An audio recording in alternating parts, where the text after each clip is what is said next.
Bienvenue à tous sur le plateau d'El Janoubia, bienvenue dans ce nouveau numéro de l'émission L'Entretien où nous allons parler cette fois-ci de danse. Un art qui a existé depuis l'aube des temps, personne ne sait quand exactement, mais depuis qu'on se souvient de soi, la danse, les danses ont toujours fait partie de notre univers. Alors pour en parler, à ma droite, Linda, vous êtes professeure de danse berbère. Oui. Et Belinda, professeure de danse orientale. Alors, on a la chance d'avoir deux professeurs de cet art qu'est la danse. Donc, déjà, alors, c'est pas les mêmes danses. Non, hein, la danse berbère et la danse orientale. Dire que c'est pas du tout la même technique, c'est pas la même approche, et pour l'une et pour l'autre. vous enseignez à Bondy, oui. Voilà, et Belinda, vous c'est et à Pantin. Alors comment ça se passe pour la danse berbère? Comment on caractérise cette danse-là? Pour ma part, moi je la caractérise par rapport à des rythmes qui va rappeler un peu tout ce qui est des rythmes tribales qu'on retrouve dans différents pays, qui soient le Maroc, la Tunisie, la Libye, l'Algérie. Alors partout où il y a des populations berbères en fait. Exactement, exactement. Et elles vont se différencier d'une région à une autre et d'un pays à une autre. Voilà, elles ont des variantes. Les costumes ou les tenues varient aussi. Et, voilà, en gros, le principal but, c'est voilà, une expression corporelle qui va exprimer dans un contexte d'échange avec un partenaire ou d'expression sur la vie de tous les jours, que ce soit aussi bien festif, que ce soit rentrée, qu'on peut dire, il y a certaines en transe. Aussi, une entrée en transe, ouais. Et qui prend dans le corps, tout simplement, avant d'aller à un combat, à une guerre, un mariage. Et on retrouve, voilà, partout un peu ce genre de danse, mais ça n'a jamais été défini et dire concrètement d'où ça vient. Ça reste flou. C'est des choses qu'on essaie de transmettre. Il n'y a pas d'école sur la danse berbère. Comme, voilà, pour le jazz, il y en aura, la danse classique, il y en a, mais l'école en elle-même, elle n'existe pas. L'apprentissage. Elle se transmet. Elle se transmet, alors voilà. De mère en femme. Voilà, de mère en fille, de père en fils, et on l'apprend en y allant et en partageant. C'est surtout un partage, la danse. D'accord. Un partage. Alors on va revenir là-dessus. Parce que moi, la question que je me pose, c'est est-ce que le fait justement que ce soit transmis est-il aujourd'hui, en 2018, en danger ou non? Est-ce que face à la mondialisation, et face à, en fait, c'est quoi que la mondialisation ici? En fait, c'est une façon de vivre commune, les standards sont les mêmes chez tout le monde, eh bien, est-ce que cette danse berbère n'aura pas à en souffrir? Est-ce qu'il ne faut donc pas justement... Est-ce qu'il n'est pas temps de la défendre et de faire en sorte qu'elle perdure et qu'elle continue d'être retransmise aux générations futures pour sauvegarder cette tradition? Exactement. Ouais. Alors Belinda, la danse orientale. Quand on dit danse orientale, déjà c'est flou, on ne comprend pas trop. C'est danse égyptienne, c'est danse... Qu'est-ce que c'est? Donc il y a plusieurs danses orientales, on ne va pas dire la danse orientale, on va dire les danses orientales. Ah. Parce que ça peut venir de l'Orient, comme ça vient du Maghreb, comme ça vient... voilà. Alors le berceau de la danse orientale, c'est pareil, c'est un peu flou aussi, hein, un peu comme peut-être la danse berbère, pareil. C'est qu'on ne sait pas à quel moment elle est arrivée. Par contre, on sait très bien que ça a voyagé beaucoup. Et beaucoup, au début, c'était des gitanes qui dansaient. Bon, déjà, c'est pas des Arabes alors? Non, à la base, non. Ok. À la base, non. Ok. À la base, non. Puis après, il y a eu les influences et tout ça. Et la danse orientale, c'est le berceau, même c'est Égypte. Moi, par exemple, j'enseigne les danses égyptiennes. Donc, j'ai une formation de 4 danses. Donc, c'est pour ça qu'on dit les danses orientales, pas la danse orientale. Et comment elles se différencient les unes des autres? Elles se différencient et il y a des spécificités. Par exemple, danse orientale, celle qu'on appelle Sharki, qui est la plus connue en France. Voilà, qui est la plus connue en France. C'est plutôt pour le ballet, pour les arts, pour la scène. Ensuite, il y a la danse baladi, en sachant que la danse baladi, c'est la première. Parce que le Sharki, ça a été justement, on va dire, modifié. Modifié, c'est du classique et du baladi, le Sharki. Ça aussi, il faut le savoir.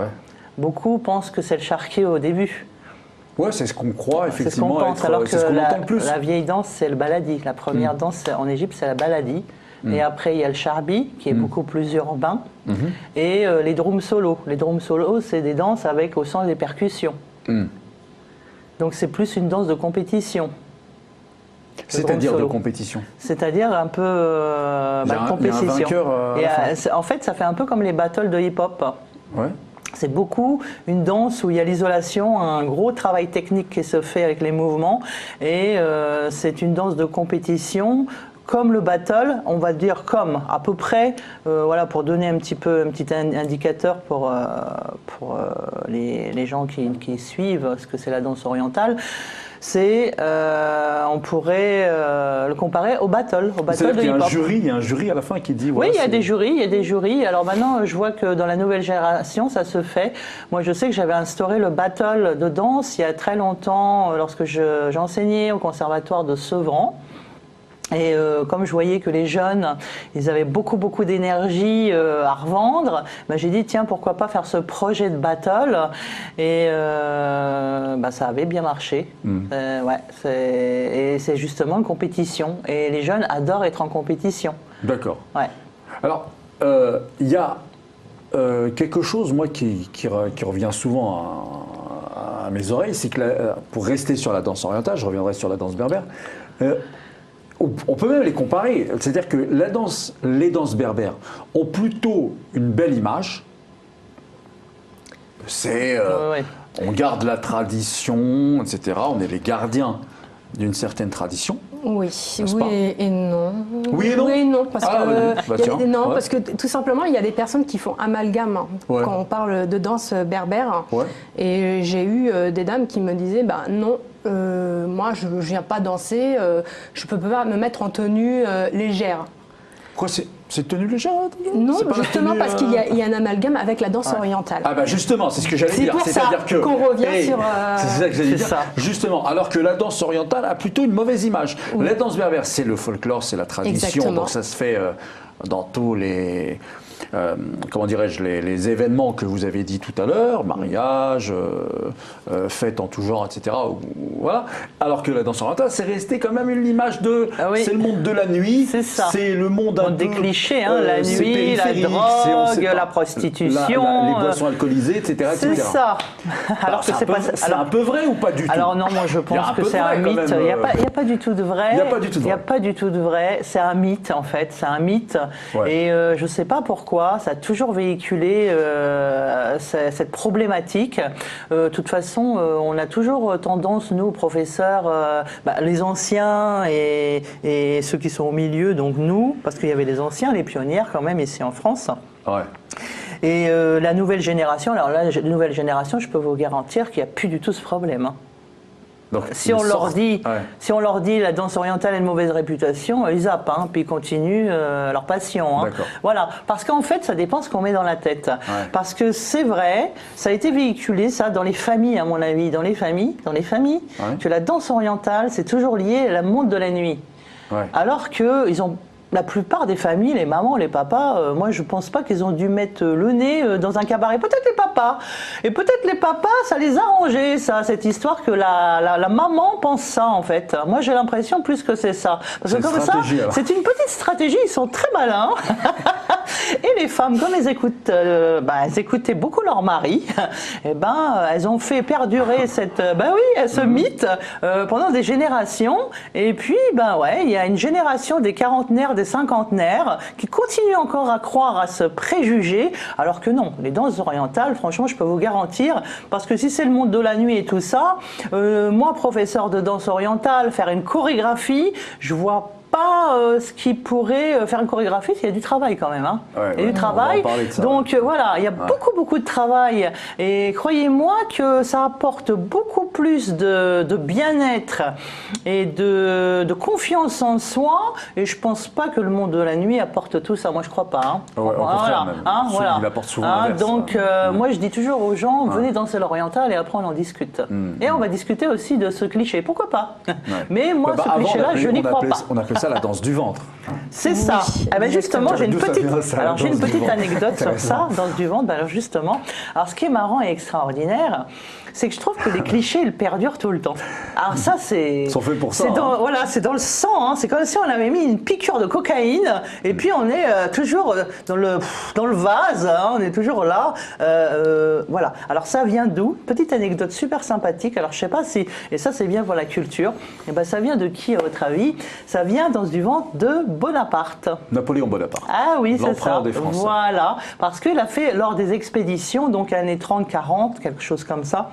Oui, l'expédition en Égypte. Voilà. Bien sûr. Et il avait été justement dans le cabaret Badia, au Caire.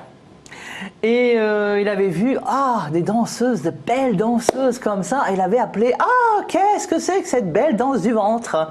Et ça c'est ça vient de là. Et c'est resté, ça a perduré. Et ça a pris aussi son chemin du cliché, du monde encore de la nuit et tout. Alors que la danse orientale, c'est pas que ça, quoi. C'est pas que ça. D'accord. Alors, je disais que cette crainte, est-ce que vous la sentez, cette crainte de la transmission de ce folklore-là, puisqu'on a davantage maintenant, force est de constater que la mondialisation, elle est super forte. Elle a évidemment ses bons côtés. Hein. Moi, je le dis toujours, je ne suis pas du tout contre la mondialisation, au contraire, mais ça dépend laquelle. Et en tout cas, pour le fait de transmettre des... Je ne veux pas d'une mondialisation qui soit contre les traditions. Tout ça peut aller ensemble et on peut tout moderniser. Mais il y a quand même ce danger-là. Est-ce que ces danses berbères vont, à votre avis, se poser cette question du danger de leur survie, en fait, dans ce monde qui est le nôtre aujourd'hui? Oui, tout à fait, parce que c'est le même principe. La danse fait référence à la culture. Hein. Bien sûr. Et sans la culture, on va dire on n'est rien. Hein.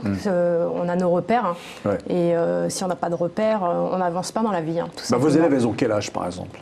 La plus jeune, elle a 33 ans et la plus âgée, 65 ans.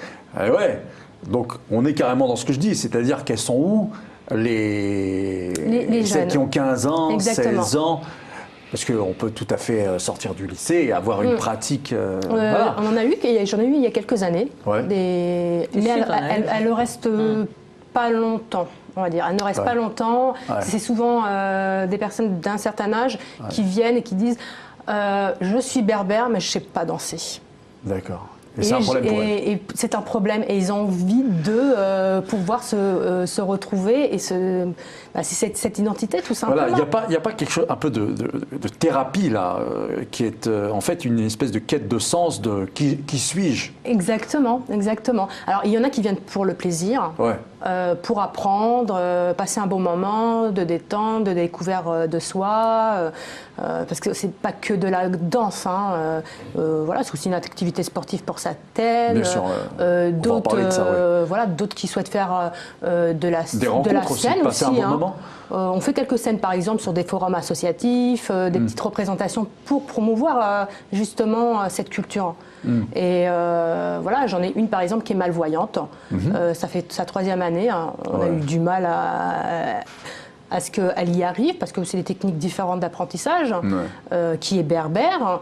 Et elle n'a pas l'image, elle ne visualise pas du tout, et elle recherche sa culture. Extraordinaire. Et ça a été voilà, une bataille, une première année très difficile parce que faut que je la comprenne et elle me comprenne. Il y a eu des pleurs, voilà, parce qu'on n'arrivait pas à communiquer tout simplement. Ouais. Bon, maintenant, je dirais que c'est passé. Ouais. Et elle fait ses premières scènes. Hein. Mais j'imagine, là, par exemple, pour le coup, ça, voilà, c'est une situation concrète, c'est un cas concret. À votre avis, qu'est-ce que ça lui a apporté? Alors, de ce qu'elle me dit, c'est qu'elle a gagné de la confiance en soi. Elle fait des activités qu'elle n'aurait jamais faites avant, comme aller au ski une fois dans l'année. Voilà, elle a un moniteur qui est avec elle et elle descend les pistes. Hein. Et qu'elle ne voit pas. Ouais. Et c'est rien qu'avec le son, ils ont des oreillettes. Et ça, c'est la danse? Et oui, moi, elle me dit, je ne l'aurais jamais fait si je n'avais pas fait de danse. Extraordinaire. Alors ça apporte, au-delà aussi de la culture, ça apporte quand même une confiance en soi. Parce que c'est accepter son corps aussi, comme il est. Parce qu'au-delà, voilà, je suis trop grosse, je suis trop mince, je suis pas bien, j'ai mal là. Justement, ne pas avoir d'activité fait que les douleurs se réveillent. Parlez-nous, alors la danse orientale, c'est aussi la même chose, j'imagine. Je rejoins Linda. C'est le côté travailler son corps, en fait, faire du bien à son corps quand on est travailler son soi, son moi-je, parce qu'on sait bien que la plupart des femmes s'occupent des enfants, elle a le ménage à la maison, enfin toutes les corvées du quotidien.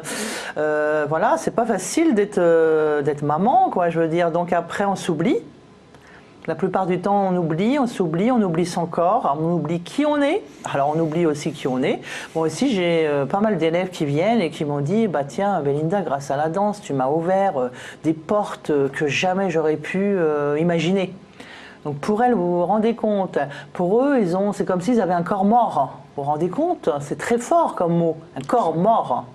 Et ça peut jouer. Alors moi, j'ai beaucoup de mamans où les maris sont super conciliants avec leurs femmes parce qu'ils aiment leurs femmes déjà pour commencer et vice versa, et qui me disent bah tiens Belinda, je te rapporte ma femme s'il te plaît, vas-y fais, allez, comme ça je vais être tranquille, elle va être heureuse. Et j'ai dit ah bah tu vas en profiter aussi toi. Hein. C'est ça, parce que ça apporte le bien-être dans la famille aussi, parce qu'une femme qui est bien, alors là je m'adresse aux messieurs, une femme qui est bien, elle pourra vous apporter un bonheur absolu. Ah oui, c'est ça. Plutôt que de brider, ben non, la femme, il ne faut pas qu'elle fasse ça, il ne faut pas qu'elle fasse ça. Dans certaines, dans certaines familles, la danse, c'est pratiquement impossible, ils ne connaissent même pas.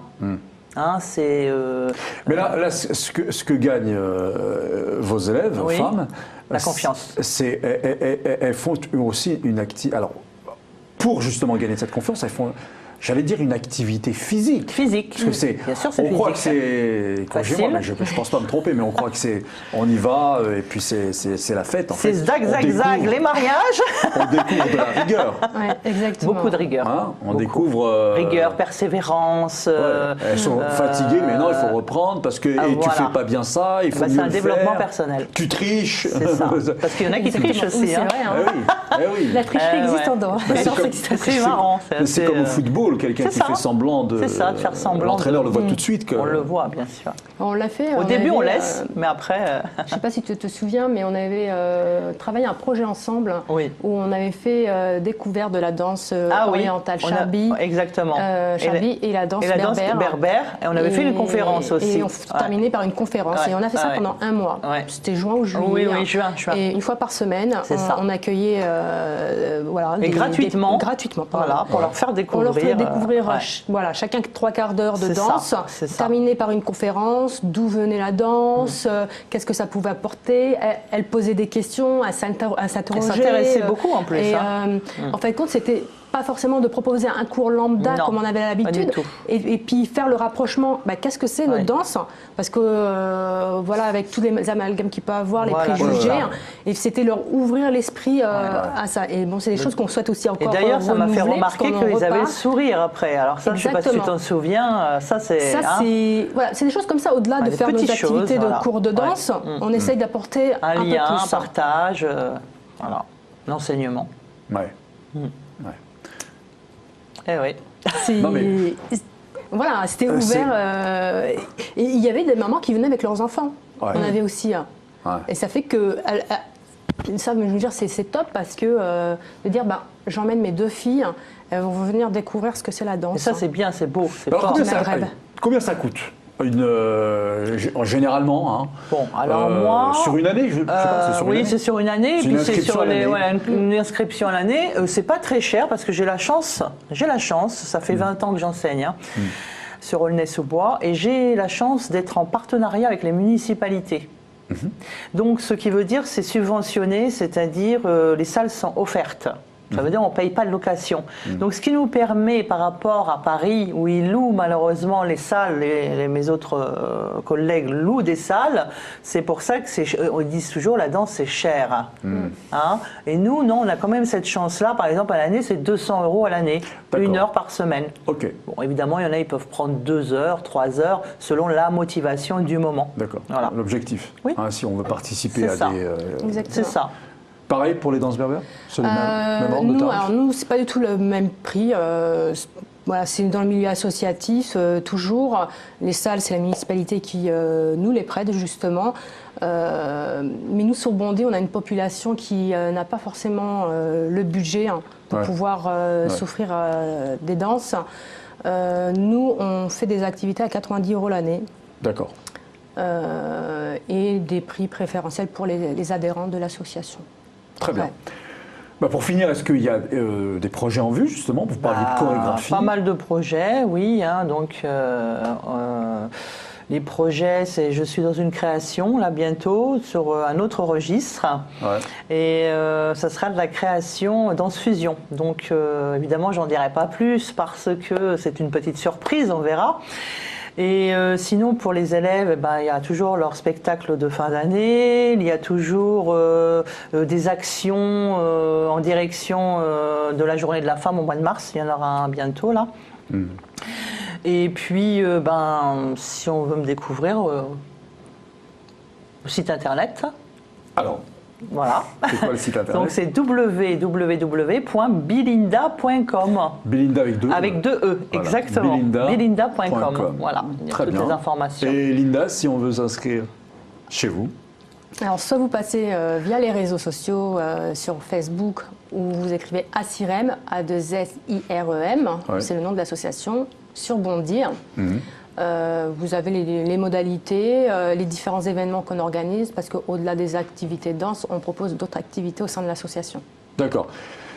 Et aussi, les personnes qui nous écoutent peuvent prendre l'initiative de fonder elles-mêmes des clubs, bien sûr, des structures pour encourager à cette sauvegarde des folklores. Ouais. N'est-ce pas, de ces activités physiques, moi je vais les appeler comme ça, mais de ces belles activités physiques pour le bien-être. Je crois beaucoup, voyez-vous, aussi à la thérapie par la réconciliation avec son folklore.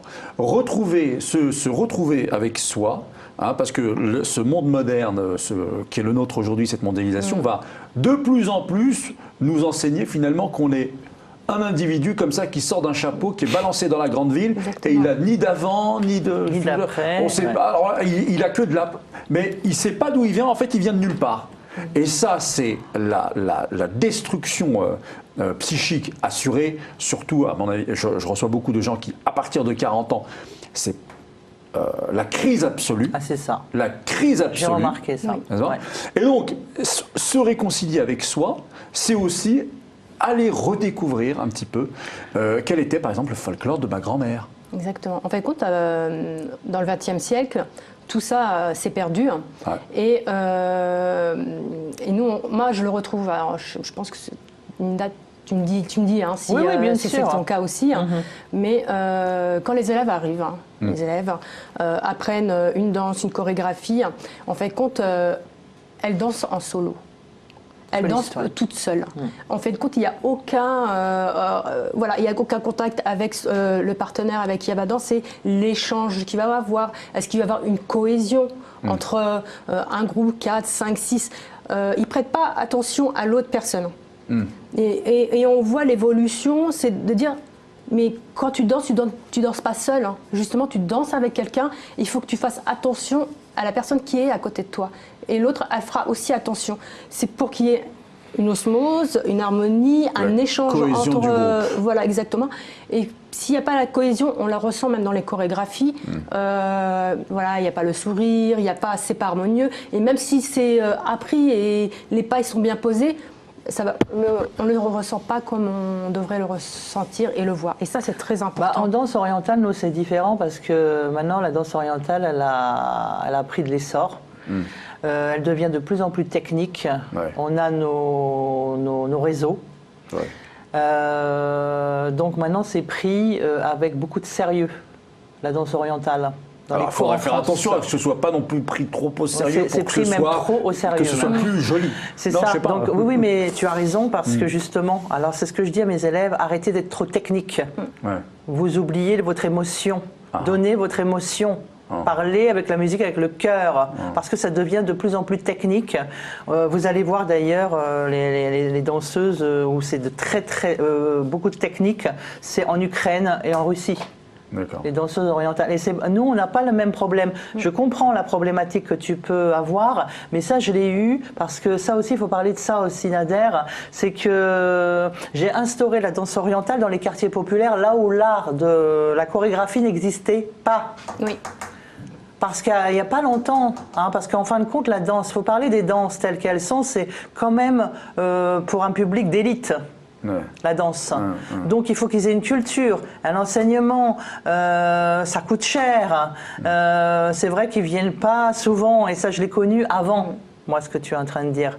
Et parce que sur Paris, ça se passe pas, ça, par contre, dans les écoles à Paris, parce que ce sont tout de suite des danseurs passionnés. C'est parce qu'il ne faut pas qu'on oublie que nous, toi et moi, c'est pour ça qu'on travaille ensemble d'ailleurs, c'est qu'on a la même vision, c'est qu'on travaille pour le populaire. Et ça, il ne faut pas oublier ça. Et que les gens du populaire, ils n'ont pas l'habitude au loisir. Et c'est tout nouveau. C'est tout nouveau. Et c'est vrai que moi, dans mes cours, j'ai instauré ça avec force. Et c'est vrai que ça a fait beaucoup de divisions un petit peu. Pourquoi? Parce que les élèves qui venaient, c'était « Allez, yallah, je vais danser, je vais savoir danser en individuel. » Ben non, c'est pas individuel. Ma chérie, tu vas faire ta chorégraphie. Et il faut qu'à la fin, il y ait un résultat de chorégraphie et de spectacle de 25 tableaux. Donc je les veux. Alors c'est vrai que pendant une période, on m'a pris quand même pour quelqu'un de très sévère. Mais j'étais obligée, j'avais pas le choix. Merci à toutes les deux. Alors on va terminer sur cette note de sévérité. Exactement. Dites avec le sourire. Merci en tout cas. Et puis, merci à toi, Nader. Marhaba. À bientôt pour un nouveau numéro de l'émission L'Entretien sur Al Janoubia.